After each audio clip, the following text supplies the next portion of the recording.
There's a great deal of confusion today about what digital marketing means. In my last post on this topic, I showed how digital marketing is a lot like analog marketing. I noted how a speaker at a conference could use certain thought processes to produce a compelling presentation for their audience. Those same thought processes could be applied to an online article, especially if it's published in a specific channel in LinkedIn. In this post, I want to explore an even more important goal of digital marketing: developing trust. I believe that one major goal for digital marketing, one amazing opportunity that was previously unavailable in analog marketing, is building trust with prospects. The payoff is huge to those who do the work. When you build trust with people in an online community, you increase affinity for your counsel, ideas, and perspectives. You shorten sales cycles, increase profit per deal, and queue up a steady stream of prospects who want to work with you and your company. Let's explore together how to accomplish this.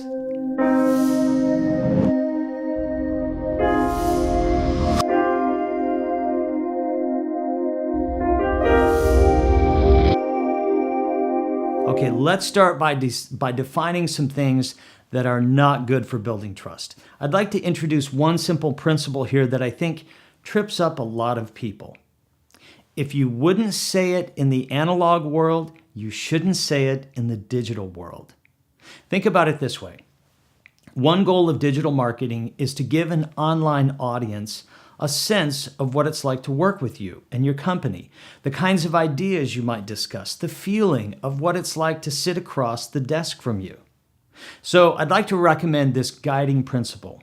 When you use digital marketing, think of the way you speak and present yourself in a meeting with your most important client, maybe the senior team at your company, or even with colleagues brainstorming a project.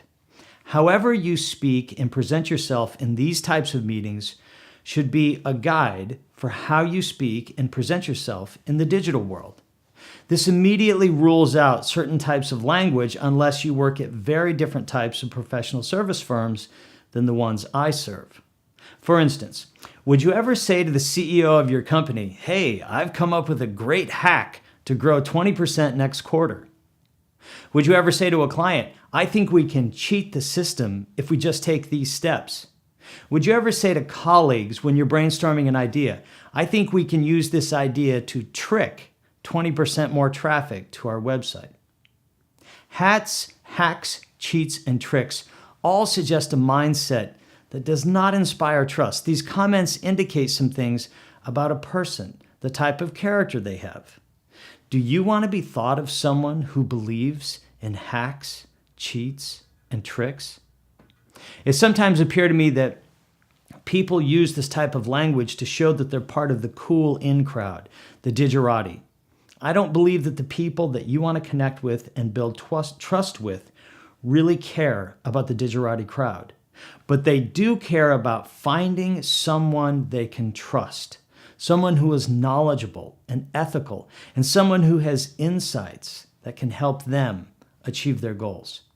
When they find this type of person online, they want to connect in the digital space, but soon they'll also want to connect in the analog space. If you build effective digital connections based on trust, it is very likely that those digital relationships will convert to analog at some point in the future. Let me give you an example. Let's assume that you have some great insights about how to accomplish a goal that matters to people in your market niche. You deliver these insights in a series of blog posts, let's say on LinkedIn. Your blog posts are featured in channels and groups where your ideal clients tend to hang out. Then what happens? Well, here's what we've witnessed. One of the very first things you'll notice is that people will begin to follow you. A certain number of brave souls may even reach out with a connection request on LinkedIn. Your network will grow, sometimes quite quickly. Those who really like your ideas will probably also visit your website. If you have great content there, they might register for some of your content assets and carefully think about how you can help them. This consideration stage is one of the most important parts of the inbound journey. At some point, when the time is right for them, they'll reach out to you for a conversation. The relationship that began in the digital space will convert to analog. How do I know this to be true?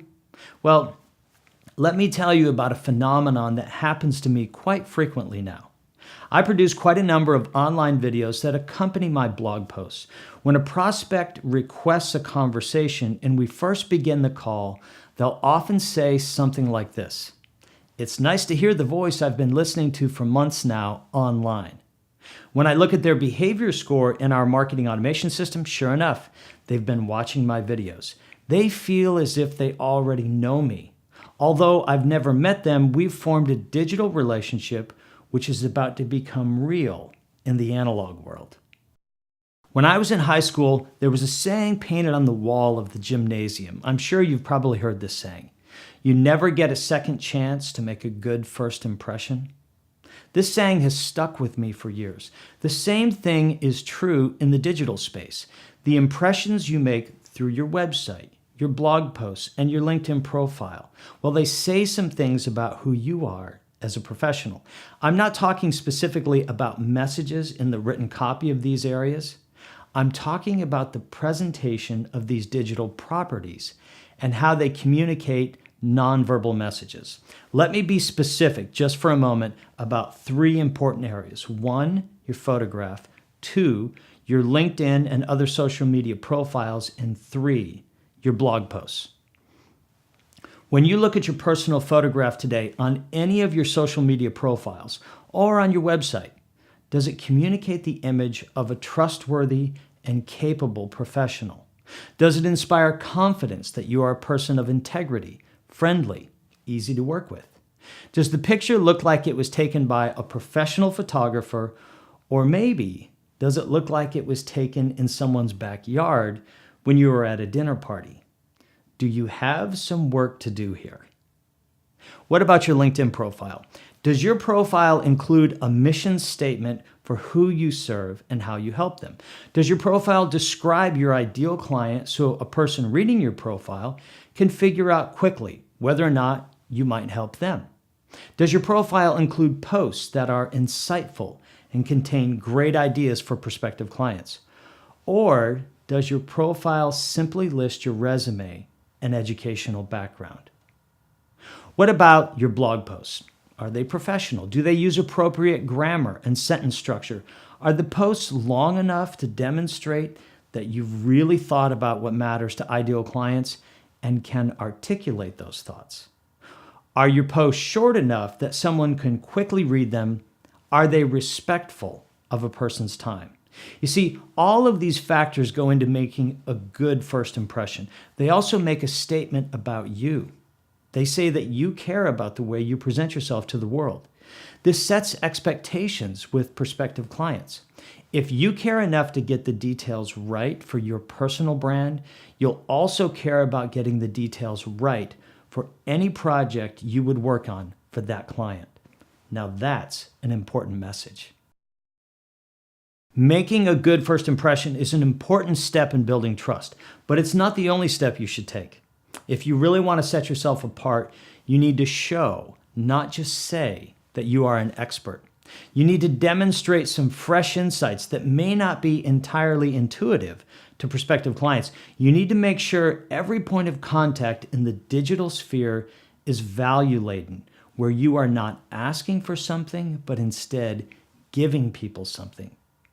Think about the top goals of your ideal clients and then make a list of recommendations for how they can achieve those goals. Then turn that list into a set of content assets that pull prospects toward your company.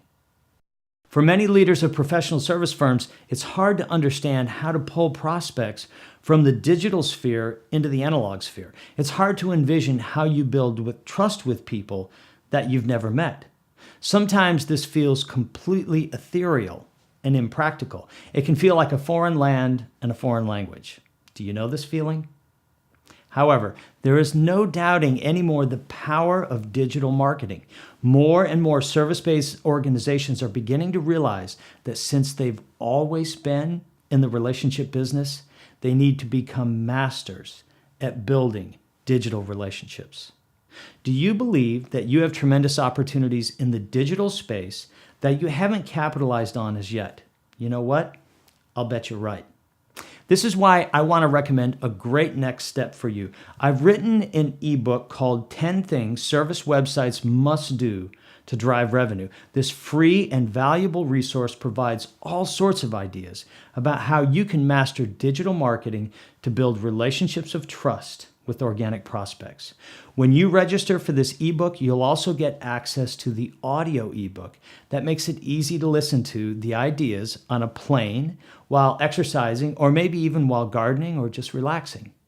If you want to make digital marketing a driver of great new relationships for your company, I know this ebook will help you achieve that goal.